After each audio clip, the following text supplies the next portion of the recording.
What can trees teach us? Pulitzer Prize winner, The Overstory by Richard Powers. Powers is an American novelist who investigates how modern technology affects our world.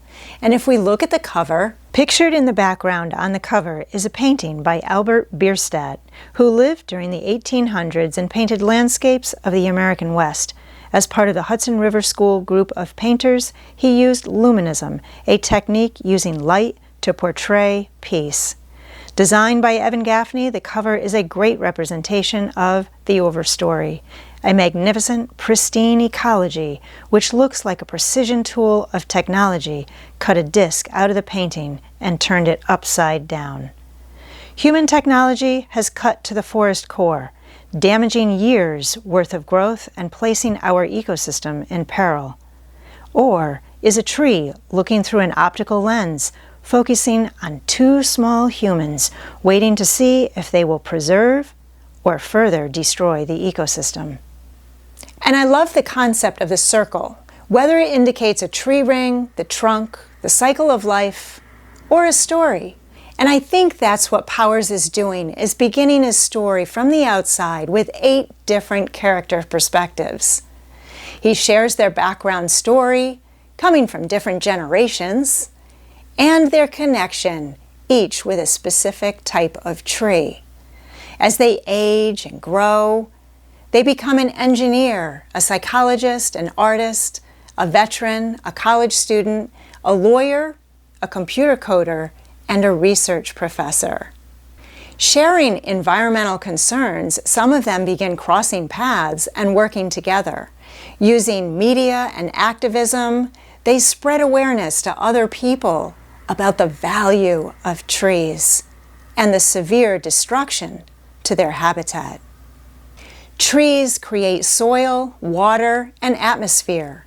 They trade nutrients, cure and shelter billions of creatures.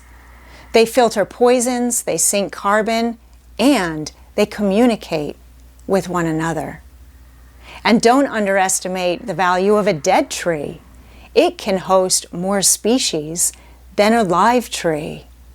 The mammals, the birds, the plants, the fungi, the amphibians, the invertebrates, and the reptiles all make use of dead trees to keep the ecosystem going.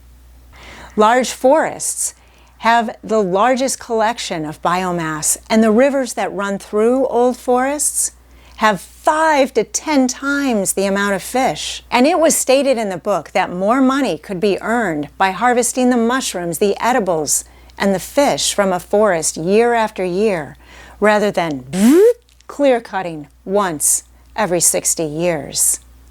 Powers has an ability to take a sensitive topic and create an intriguing story where you're wondering what is going to happen. And I enjoyed keeping track of 8 different character perspectives, some of them contemplative and reserved, others fiery and radical. And yet there was another perspective, subtle throughout the story, and that is of the trees. They don't have a central nervous system like we do and don't feel pain like we do. However, they do sense when they are touched, when other beings are around, and they can communicate with each other, telling each other to release chemicals or hormones to frighten off predator insects. We have become self-centered, and we are more concerned with what the trees can do for us rather than how we can help the trees. Activating compassion, Richard Powers made me realize a lot more about the value of trees while reading an engaging novel, The Overstory. Thanks for watching, keep reading, and have a great week.